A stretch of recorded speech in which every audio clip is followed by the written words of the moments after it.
ये मेरी लिमिटेशन है। मैंने आपको बताया, क्या आपने सुना, क्या आपने समझा, क्या आपने उसको स्वीकार किया, क्या आप उससे एग्री है, सहमत है, क्या आप उस चीज को समझकर एक्शन लेवल पे जाना चाहते हो? अच्छा, जो एक्शन ले रहे हो उसमें कंटिन्यूटी है? अगर कंटिन्यूटी है, चेंज आएगा। इसीलिए आप ही आपके जिंदगी के निर्माण करता हो। आप खुद को बना सकते हो, आप खुद को बिगाड़ भी सकते हो। ये पूरा आप पर निर्भर है, आपको कोई बनाने वाला नहीं है। छत्रपति शिवाजी महाराज ने अपने टीचर से, अपने गुरुओं से ये सुना, समझा, सहमत हुए, उसको एक्सेप्ट किया, एक्शन लेवल पे लाया और जिंदगी भर मरते दम तक उस एक्शन को बरकरार रखा, सक्सेस हो गए, गोल तक हासिल हो गया, स्वराज्य बन गया। सिंपल है। अपने इर्द गिर्द ही सक्सेस की स्टोरी है। हम देखना नहीं चाहते, हम समझना नहीं चाहते, और वो सारी पोटेंशियल आप में है। जो हमने एक्सरसाइज यहां पे किया, उससे पता चलता है कि यस, आप में बहुत सारी पोटेंशियल है। मैं माइंड पावर के बहुत सारे क्लासेस नासिक में लेता हूं। अभी तो बहुत छोटे बच्चों के साथ हम लोग काम कर रहे हैं, क्योंकि आपका जो ब्रेन सेटअप है, आपको बहुत फाइट करना पड़ेगा अगर आप सक्सेस होना चाहते हैं लाइफ में, या जिस गोल तक आपको जाना चाहिए, उसके लिए आपको बहुत एक्स्ट्रा एनर्जी लाने की जरूरत है। क्योंकि आपका एक माइंडसेट बन गया है, और एक बार अगर माइंडसेट बन जाता है, उसको तोड़ना बहुत मुश्किल होता है। उसके लिए बहुत फाइटर बनना पड़ता है, फाइट करनी पड़ती है अपने आप से। मैंने कहा कि छत्रपति शिवाजी महाराज के दुश्मन कौन है, तो मैंने ये आपसे कहा कि पहले तो अपने इर्द गिर्द, लेकिन उससे सबसे बड़ा अगर दुश्मन कोई है तो उसको आईने में जाके देखो। सबसे बड़ा दुश्मन अगर कोई होगा, अपने आईने में जाके देखो, आपको मिलेगा। वो जो आईने में है ना, वही है सबसे बड़ा आपका दुश्मन। आप में एक नहीं है पर्सन, आप दो हो। आप हमेशा उससे बात करते रहते हैं, आपका सेल्फ, और सेल्फ से आप बातें करते रहते हो हमेशा, और ये सेल्फ आपको बताता है क्या करना है, क्या नहीं करना है। अच्छा, ये करना है, अभी क्या करूं, हाँ अच्छा ऐसा करो, ठीक है, अभी भी बात कर रहे हैं, अरे काय सांगताय, पटत नाही बाबा, असं कसं कुछ लोक नाही, बरोबर आहे। छत्रपती शिवाजी महाराज असं जर शिकवलं असतं तर किती भारी झालं असतं। आपल्याला ते भलतंच सांगत होत असते। आपका दिमाग अभी बोल रहा है, आप सिर्फ मेरा सुन नहीं रहे हो, आप मेरा सुन रहे हो, आप अपने आप से क्या कर रहे हो, अपने सेल्फ से क्या कर रहे हो, डायलॉग कर रहे हो। ये डायलॉग जितना स्ट्रांग होगा ना, और बोलते हैं हम लोग तो ऐसा बोलते हैं कि सबसे बड़ी लड़ाई है अपने आप को जीतना। जिन्होंने अपने खुद को जीता, उन्होंने पूरी दुनिया को जीता। और ये खुद को जीतना बहुत, ये एवरीडे का लड़ाई है, हर पल लड़ाई है अपने आप से। और ये अगर आपने जीता, ये जीतने के लिए जो आपको सुनाई दे रहा है, हमारा काम यहीं तक है, उसके बाद आपका काम शुरू होता है। अभी आपने जो सुना, उसके साथ आप क्या करना चाहते हो, आप क्या करना चाहते हो उस चीज को। नॉलेज बहुत है यार, गूगल बाबा है आपके पास। आज कुछ चीज छिपाई नहीं जा सकती आज के दौर में, पूरा भंडार पड़ा है ज्ञान का। करोगे क्या उस ज्ञान को लेकर? अगर आप उसको समझते नहीं है, अगर आप उससे सहमत नहीं है, अगर आप उस चीज को एक्सेप्ट नहीं करते हो, अगर उसको एक्शन मोड पे नहीं लाते हो और उसमें कंटिन्यूटी नहीं रखते हो, तो चेंज कैसे आएगा? दर गुरुवारी फक्त दत्ताला जाऊन चेंज नाही येणार लोक, आणि रोज पिंपळाच्या झाडाला जाऊन तांब्यावर पाणी ओतून शिवावर आहे ना, चेंज येणार नाही। कोई चमत्कार नहीं होने वाला जिंदगी में। अगर इस तरह से चमत्कार होते तो सारे लोग सक्सेस हो जाते जिंदगी में। तुम्हारी क्यों सुनेगा भगवान? हमारी भी तो सुनेगा, हमने क्या पाप किया है, हमारी भी तो सुनेगा। लेकिन वो उसी के सुनता है जो खुद की सुनता है, जो खुद की सुनकर उसमें चेंज लाने के लिए लड़ता है, उसमें बदलाव आता है, वो सक्सेस की तरफ पहुंच सकते हैं। तो छत्रपति शिवाजी महाराज को अगर ठीक से समझना है, अभी के दौर में बहुत सारे ऐसे ऑथर हैं महाराष्ट्र में जो एक अलग एंगल से छत्रपति शिवाजी महाराज की पर्सनालिटी रख रहे हैं। उसको पढ़िए, पढ़ना छोड़िए मत, सीखना छोड़िए मत। अगर जिंदगी में आगे बढ़ना है तो सीखते रहिए, अपने आप से, अपने आजू बाजू में बहुत सारा जो नॉलेज मिल रहा है, सीखने की कोशिश करिए। दूसरी चीज, जैसे कि छत्रपति शिवाजी महाराज एक बहुत बड़ी पर्सनालिटी जिससे मैं काफी प्रभावित हूं। मैं ही नहीं, दुनिया के बहुत सारे लोग प्रभावित हैं और उनसे बहुत कुछ सीख कर, यानी अपने देश के नहीं, अपने देश के बाहर के भी जो लोग हैं, वो भी उनसे सीखते हैं, आज भी समझते हैं और अपनी जिंदगी को आगे बढ़ाने के लिए कोशिश करते हैं। और एक पर्सनालिटी जिससे मैं बहुत काफी प्रभावित हूं, जिनकी अभी जयंती आने वाली है, उनकी भी जयंती बहुत बड़े पैमाने पे मनाई जाती है। कौन? डॉक्टर बाबा साहब अम्बेडकर। सेम जैसे छत्रपति शिवाजी महाराज के मावड़े, वैसे ये भीमसेन सैनिक, सेम, कुछ कल्चर में नहीं। नाचो, फुल डीजे लगाओ, घटनेच्या पहिल्या पाडावरती रचले माझ्या भीमाचं नाव। मी चौथी नापास, माझी डिग्री काय, शाळेतच गेलो नाही। डॉक्टर बाबा साहब अम्बेडकर, आपको पता नहीं है, शायद आज से लेकर हजारों साल में ऐसी पर्सनालिटी शायद बन पाए। इनको भी हमने ठीक से समझ नहीं लिया है। जो पहला क्वेश्चन मैंने पूछा था कि आप सीखना चाहते हो, और आपका जो जिस तरह से रिएक्शन आ गया, अब वो रिएक्शन कहाँ है? दिमाग में है, इसलिए बाहर आया, नेचुरली आया। यहां पे होता है तो बाहर आ जाता है वो। और हम लोग तो बॉडी लैंग्वेज से समझ लेते हैं, आप कैसे बैठे हैं, मेरा सुन रहे कि नहीं सुन रहे, आपके बॉडी लैंग्वेज से हम लोग पहचानते हैं, आपके चेहरे से हमें समझ में आता है, आपका लिसनिंग स्किल कितना लेवल है, ये हम लोग समझते हैं। साइकोलॉजी में ये सबसे अच्छा है कि पता चलता है कि ये इंसान अभी मेरा सुन रहा है या नहीं सुन रहा है। अच्छा, सुन रहा है, सिर्फ समझ रहा है या नहीं समझ रहा है, आपकी बॉडी लैंग्वेज पूरी बता दे रही है। आप किस तरह से बैठे, ये इससे मुझे पता चल जाता है, आपके बैठने का स्टाइल से पता चल जाता है, आपने पैर कैसे रखे इस पर पता चल जाता है कि आप क्या सुन रहे हो, कितना सुन रहे हो, आपके हाथ कहाँ पे है, इससे मुझे पता चलता है आपके दिमाग में अभी क्या चल रहा है। ये चमत्कार नहीं है, इट्स अ साइंस, और ये प्रैक्टिस से पता चल जाता है। ये शख्सियत ऐसी है, इसके बारे में मरने से पहले, ये दो जो महापुरुष है ना, इनके बारे में मरने से पहले जान दीजिए इन्होंने जिंदगी कैसी जी। डॉक्टर अंबेडकर, इनके घर पर, यानी दुनिया में आज तक मैंने जितना पढ़ा है, ऐसा इंसान मुझे नहीं दिखा है कि जिसके घर में पर्सनल लाइब्रेरी में 54,000 किताबें। ये जनाब मरने से पहले 3 दिसंबर को इन्होंने किताबें खरीदी। 3 दिसंबर, ये 6 दिसंबर 1956 को ये गए, इन्होंने 3 दिसंबर में 850 रुपए की किताबें खरीदी है। जब ये बैरिस्टर थे, ये इंडिया के ये पहले स्टूडेंट थे जिन्होंने फाइनेंस में, एक्चुअली उनका सारा जो स्टडी है, उन्होंने सारी डिग्रियां फाइनेंस में ज्यादा ली है। लॉ की जो है, और जिस लंदन इकोनॉमिक्स में वो पढ़ते थे, ये बैरिस्टर और पीएचडी की डिग्री जो 8 साल महज लगते थे, इन्होंने 3.5 साल में पूरी की। सीखना किसे बोलते हैं? अब मजबूरी थी, कंडीशनल था कि जो सयाजी गायकवाड़ जो राजे थे बड़ौदा के, उन्होंने इनको फेलोशिप दी थी, वो 3.5 साल के लिए दी थी, तो ये कंडीशन थी। लेकिन डिग्रियां लेनी है मुझे, मैं चाहता हूं, पॉसिबल नहीं है। जो डिग्री 8 साल का, आज के तो 10-10, 12-12, 13-13 साल लग जाते हैं,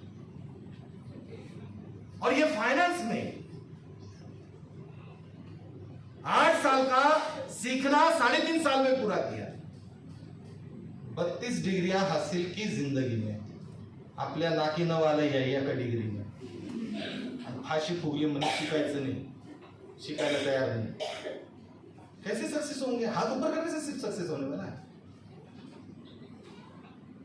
जब इनका देहांत होने के बाद चेक किया गया लाइब्रेरीज को, तो यह पता चला कि उसमें से हर किताब उन्होंने पढ़ी थी, क्योंकि उसमें अंडरलाइन करके रखा था पेंसिल से। इससे पता चला कि हर किताब को, नहीं तो ऐसे भी लोग होते हैं कि अपने घर में एक बहुत अच्छी लाइब्रेरी होती है, उसमें से 10 मुश्किल से किताबें उन्होंने शायद पढ़ी होंगी, मुश्किल से। वो देश को दे के गए उस तरह का कॉन्स्टिट्यूशन जो छत्रपति शिवाजी महाराज की सोच थी, जो छत्रपति शाहू महाराज की सोच थी, जो महात्मा ज्योतिबा फुले की सोच थी, जो महात्मा गांधी की सोच थी, सारे नेताओं की सोच थी, उसका पूरा निचोड़ कॉन्स्टिट्यूशन में डालने का बहुत बड़ा काम। क्योंकि देखिए, दुनिया में 1791 से लेकर 2009 तक एक रिसर्च हुआ। अमेरिका के 3 साइंटिस्टों ने एक रिसर्च किया कि दुनिया में 1791 से लेकर 2009 तक जितने कॉन्स्टिट्यूशन बने पूरे दुनिया में, उसमें से कितने टिक पाए। ये रिसर्च में उन्हें पता चला कि 17 साल के बाद कोई भी कॉन्स्टिट्यूशन टिक नहीं पाया। हमारे इर्द गिर्द अगर आप देखोगे, पाकिस्तान में तो 3 टाइम कॉन्स्टिट्यूशन बदला गया। 20 साल तो कॉन्स्टिट्यूशन था ही ना वहां पे। शरीफ के टाइम में 20 साल तो कोई संविधान नहीं था, हुकुमशाही थी वहां पे। श्रीलंका में भी बदला गया, बांग्लादेश में भी बदला गया। इंडिया का कॉन्स्टिट्यूशन 75 साल होने के बावजूद भी आज भी इस देश में 17,000 भाषा बोलने वाले लोग, अलग अलग धर्मों के लोग, 6,734 मुख्य जातियां, उसमें और 12.5 जातियां, 75,000 जातियां, इतनी विभिन्नता होने के बावजूद भी ये देश टिका हुआ है। उसका जो काम किया, उसमें अपना योगदान दिया, वो डॉक्टर अंबेडकर ने दिया। क्योंकि उन्होंने जो पढ़ने से जो महारत हासिल की वो इतनी जबरदस्त थी कि उनके दुश्मन भी उनको चाहने लगे थे। दुश्मन भी चाहने लगे थे। उस जमाने में, आपको हिस्ट्री अगर आपने पढ़ी होगी तो शायद पढ़नी चाहिए अपनी हिस्ट्री, और हिस्ट्री को एक अलग सीखने के इससे अंदाजे से हमने लेना चाहिए। डॉक्टर अंबेडकर वो बंदे थे, उस जमाने में अगर गांधी जी के खिलाफ अगर कोई बात करे या उस जमाने की कांग्रेस पार्टी के खिलाफ अगर कोई बात करे, तो जैसे कि आज अगर हम लोग सरकार के खिलाफ कुछ बात करें तो गड़बड़ हो जाती है। सरकार के कुछ इस डेमोक्रेसी में आप सरकार पे क्या किसी पर भी आप आरोप कर सकते हैं, बिल्कुल, क्योंकि आपको वो संवैधानिक अधिकार है। लेकिन उस जमाने में वो दौर था कि महात्मा गांधी या कांग्रेस के किसी बड़े लीडर के खिलाफ आप बात नहीं कर सकते।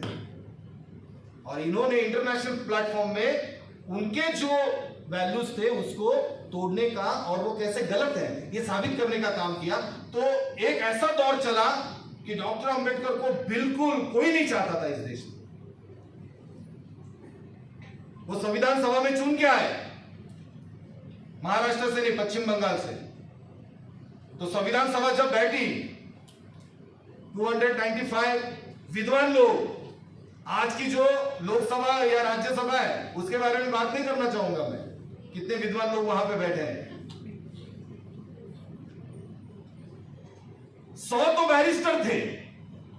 आप सोचिए, जिन लोगों ने संविधान बनाया, हमारे बुजुर्गों ने, वो अरे गहरे नत्थु खैरे ऐसे डिग्री वाले लोग नहीं थे, वो विद्वान लोग थे। हाँ, हमारे देश की लिटरेसी कम थी तब, लेकिन जिन्होंने ये बनाया है ना, वो विद्वान लोगों ने बनाया। इसलिए इस देश को अखंडता और एक इस मूठ में बांध के रखा है इस देश को अभी तक। लेकिन रशिया देखिए, एक धर्म के लोग, एक कम्युनिस्ट विचार के लोग, लेकिन रशिया टूट गया, बिखर गया, टुकड़े हो गए। भारत अभी भी खड़ा है क्योंकि जिन लोगों ने ये कॉन्स्टिट्यूशन बनाया है वो विद्वान लोग थे। अब ये चुन के आ गए और ये 295 जो लोग बैठे हैं, इसमें से 100% लोग, इनका भाषण नहीं होना चाहिए, इसका बंदोबस्त करना चाहते थे कि ये बोलने लगे कि बस हंगामा कर दो और इनको चुप करा दो। 10 मिनट दिए राजेंद्र प्रसाद यादव जी ने और कहा डॉक्टर अंबेडकर आप इसके बारे में बात रखिए। और उन्होंने शुरुआत की, 10 मिनट दिए थे, उनका भाषण 1.5 घंटे चला। लोग सुन रहे थे कि नॉलेज क्या होता है। सीखोगे तो दुश्मन को भी जीत लोगे, इसलिए सीखना कभी मत छोड़ना बच्चों। पढ़ना बहुत इंपॉर्टेंट है। 1.5 घंटे के बाद जब वो रुके, पूरी संसद खड़े होकर, जो लोग चाहते थे कि इनका भाषण नहीं होने देंगे, वही सारे लोग, उन्होंने बोला वाह क्या नॉलेज है, अरे इनके सिवा तो इस देश का संविधान बन नहीं सकता, इनको ड्राफ्टिंग कमेटी का प्रेसिडेंट बनाना बहुत जरूरी है।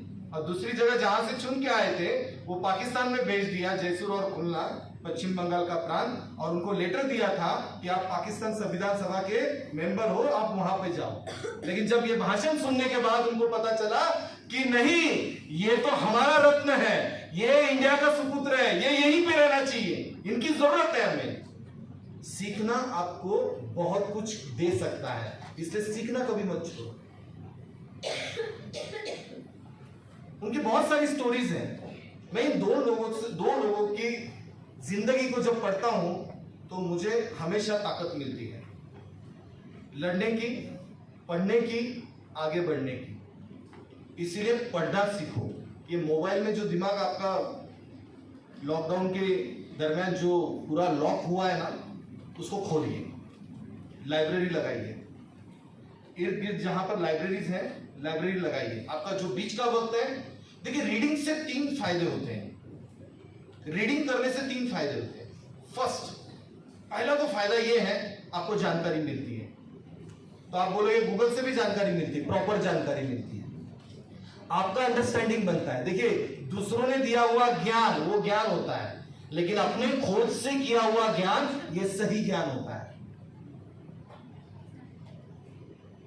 तो पढ़ाई से फर्स्ट आपका जो फायदा है, वो पहला फायदा है कि आपको इंफॉर्मेशन मिलती है प्रॉपर। सेकेंड थिंग, आपको जब आप बोलते हो, आपको प्रेजेंट करना है खुद को, तो आपको वोकैबुलरी लगती है, और वोकैबुलरी आपको मिलती है पढ़ने से। और तीसरा सबसे बड़ा फायदा है, आपका कंसंट्रेशन बढ़ता है पढ़ने से। आपका कंसंट्रेशन बढ़ता है पढ़ने से। तो ये 3 चीजें, रीडिंग स्किल, और रीडिंग में हम लोग बहुत कमजोर हैं।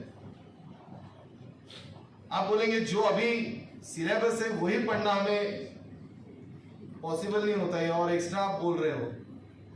डॉक्टर अंबेडकर जब आप पढ़ोगे ना, उन्होंने ऐसी टेक्निक खुद में डेवलप की थी कि लोग मिलने आ रहे, उसके बीच का जो वक्त है ना, वो बिल्कुल जाया नहीं करते थे। तो 10 पन्ने पढ़ लिए। वो इतना बिजी रहते थे, लेकिन फिर भी दिन में 1 किताब पढ़ लेते थे। दिन में 1 किताब पढ़ लेते थे। उनकी घर की पहले हालत ठीक नहीं थी। एक दिन उन्होंने, वो जो दफ्तर से आए तो उनके हाथ में एक किताब थी बहुत बड़ी। उन्होंने एक ही दिन में 500 रुपए की किताब खरीदी थी, 5 वॉल्यूम्स खरीदे थे। ये इंग्लैंड का जो संविधान था, वहां के जो लॉज थे, इसकी 5 किताबें। उस जमाने में 500 रुपया, यानी आज का हो गया 50,000 के जैसी अमाउंट, जिससे 5 महीने घर चल सकता था, वो एक ही दिन में उन्होंने किताबों पे खर्च कर दिया। और वो घर पे आ गए, वो सोच रहे थे कि ये कब पढ़ डालूं, 5 वॉल्यूम कब पढ़ डालूं। तो वो खाना खाने बैठ गए और वो पढ़ रहे हैं। तो उनकी वाइफ जो थी रमाबाई, उन्होंने बोला कि क्या पढ़ रहे सर? तो बोले अरे ये मैंने आज 500 रुपए की किताबें खरीदी, उसका ये पहला वॉल्यूम है, वो पढ़ रहा हूं। तो बोले उसमें कुछ लिखा है क्या कि घर कैसे चलाना चाहिए? ऐसा कुछ उसमें नियम लिखा है, जरूर पढ़िए। तो उनको पता चला कि वाइफ ने टॉन्ट मारा है नीचे रख दिया, और वो खाना खत्म किया। दूसरे दिन देख रहे हैं लोग, 2 थैलियां भर के डॉक्टर अम्बेडकर बाजार में गए, 2 थैलियां, उसमें 10 मेथी की जुड़ी, 10 किलो आलू, टमाटर 10 किलो, बैंगन 5 किलो, पूरा भर के ऐसा बोरी लेकर वो आ रहे हैं। सब लोग देख रहे, हंस रहे, बैरिस्टर को क्या हुआ? तो वाईफ को बोला, हाँ तुला वाटतं मी संसार करत नाही, घे आजपासून संसाराला लागतो. अरे म्हणे साहेब 10 किलो वांगे तुम्ही आणले, 10-15 जुड्या आणल्या. बोला जब मैं आपकी तरफ ध्यान दे रहा हूं तब भी आप लोग हंस रहे हो, और जब नहीं दे रहा हूं तो भी हंस रहे हो. तो वो बीच का जो समय निकलता था ना, उसमें वो रीडिंग करते थे. और इनके जो फादर थे ना, रामजी बाबा, ये भी सेनापति थे, सरदारी थे. सरदार होने के फायदे बहुत होते हैं. आप बोलेंगे अरे हम गलती से पैदा हो गए, तो ऐसा नहीं है. तो वो जो टीचर थे और उन्होंने कुछ बहुत सारी डिसिप्लिन लगाई थी बच्चों को. तो स्टडी, वो जब स्टडी करते थे तो 18-18 घंटे उनका कैपेसिटी जो था, वो 18-18 घंटे लगातार स्टडी करते थे. ये कैपेसिटी हम में भी है.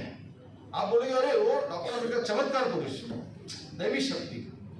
कोई दैवी शक्ति नहीं है. उनका गोल था ये मुझे हासिल करना है, मुझे पहुंचना है, और इसके लिए जो कुछ करना पड़ेगा मैं करूंगा. जो कुछ करना पड़ेगा वो करने के लिए मैं तैयार हूं. कमिटमेंट जो है, वो कमिटमेंट के साथ वो अपना गोल अचीव कर पाए. शुरुआत में उन्होंने ये भी कहा कि शुरुआत में मैं अच्छा स्टूडेंट नहीं था, लेकिन जैसे मैं पढ़ने लगा, मेरा इंटरेस्ट उसमें बढ़ने लगा. उनके भी तो जब फर्स्ट टाइम जब वो 1913 में जब वो अमेरिका गए थे, तो अब आप सोचिए आज की अमेरिका कैसी है, तब भी वैसी थी, डेवलप वाली.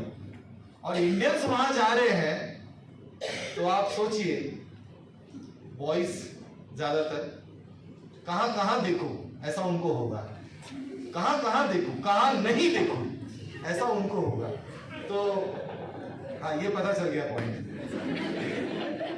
तो माइंड डाइवर्ट हो जाता है ऑब्वियसली। ये जब गए इंडियन सारे स्टूडेंट्स, वो एवरी संडे बोलते थे चलो घूमने बॉयज, और बस उनका मन उसमें ही लग गया। 1 महीना गया, 2 महीना गया, डॉक्टर अम्बेडकर भी वैसे ही घूमते थे, चलो आज यहाँ जाएंगे वहां जाएंगे। एक दिन रात 2 बजे वो नींद उनकी खुल गई, वो बिस्तर पर बैठ गए और रोने लगे,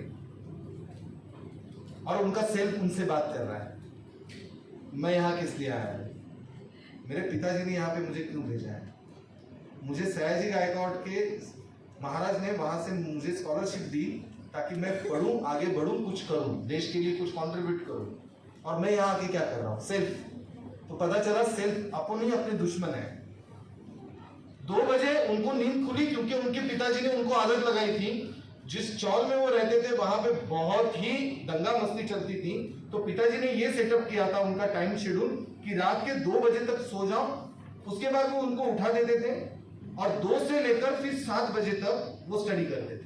तो ये आदत लगाई थी, ब्रेन को उस तरह से तैयार किया था। तो वहां जाने के बाद वो डाइवर्ट हुए, लेकिन फिर एक बार उनका सेल्फ उनसे बात करने लगा कि मैं यहाँ पे आया किस लिए हूं, और वो पता चल गया, जवाब आ गया कि मैं यहाँ पढ़ाई करने के लिए आया हूं, मैं ट्रेनिंग में हूं। और फिर उन्होंने कुंडी लगा दी दरवाजे की। सुबह दोस्त आ गए दरवाजे पर, लात बित मार रहे, अरे चल भीमराव क्या पढ़ाई करके होने वाला है, चल एंजॉय करते। बोले नहीं, मुझे मेरे दोस्त मिल गए, आप जा सकते हो। और उनके सबसे बेस्ट फ्रेंड थे जिंदगी में, उन्होंने कहा मेरी किताबें ये मेरे सबसे अच्छे दोस्त हैं। तो किताबों की यानी सीखने की अहमियत सीखो। हमारा लेक्चर जो जहां से स्टार्ट हुआ ना, सीखना ऑप्शन नहीं है बच्चे, लाइफ में सक्सेस होना है सीखना पड़ेगा, सीखोगे तो ही आगे बढ़ोगे। दूसरा कोई माध्यम नहीं है, दूसरा कोई ऑप्शन नहीं है। इसीलिए आप अभी ट्रेनिंग पीरियड में हो तो फोकस एक चीज पे करो, बाकी जो चीजें हैं सेकेंडरी। देखिए लाइफ में सबको सक्सेस होना है। सक्सेस मीन्स क्या, सबको एक अच्छी बेहतरीन जिंदगी चाहिए जिसमें आप खुश रह सको। तो खुश रहने के लिए 3 चीजें बहुत इंपॉर्टेंट होती है। First education, second career, third life partner. 3 step मैंने बताए, कौन से? फर्स्ट, हाँ जोर से बोलिए, फर्स्ट सेकेंड, थर्ड। अपना उल्टा हो जाता है बहुत बार, अपना क्या हो जाता है, उल्टा हो जाता है। फर्स्ट आली साची वर्षा, वो फिल्म में वही हुआ ना, तो ये 2 गायब हो जाएंगे, ये 2 गायब हो जाएंगे। तो इसका सही जो स्टेप है, first education struggle, second career के लिए आपको स्ट्रगल करना है। सिर्फ डिग्री होने से आप सक्सेस नहीं होते, ऐसे तो सारे सक्सेस हो जाते। फिर हर किसी के पास डिग्री है तो वो सक्सेस नहीं होता है। तो करियर में भी आपको स्ट्रगल करना पड़ता है।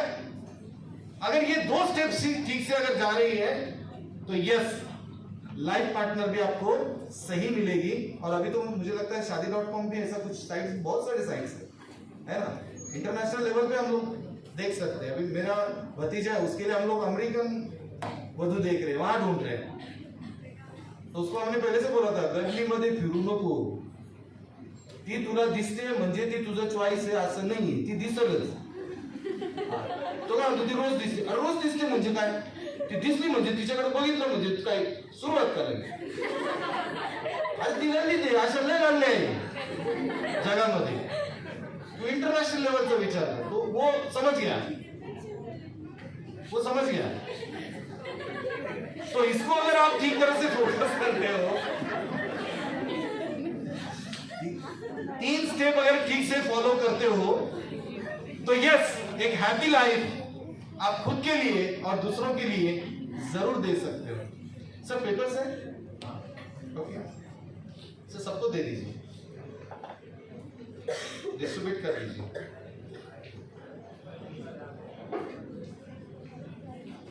डेमो करते हैं कुछ, है ना, सुन सुन के आप लोग कभी कभी नोट्स ले रहे हैं। नोट्स जितना नोट्स लोगे ना उतना पैसा मिलेगा, उतना खुशी मिलेगी, उतना रास्ता मिलेगा आपको सक्सेस का। ओके, आपको पेपर्स दिए जा रहे हैं, इसका क्या करना है मैं बताऊंगा आपको।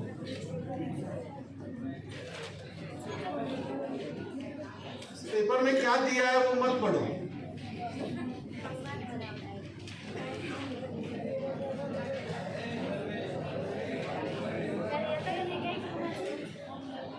है सर उतने सभी को मिलेंगे। ओके, पेपर्स मिल रहे हैं, तब तक ध्यान यहां पर दीजिए। अभी तक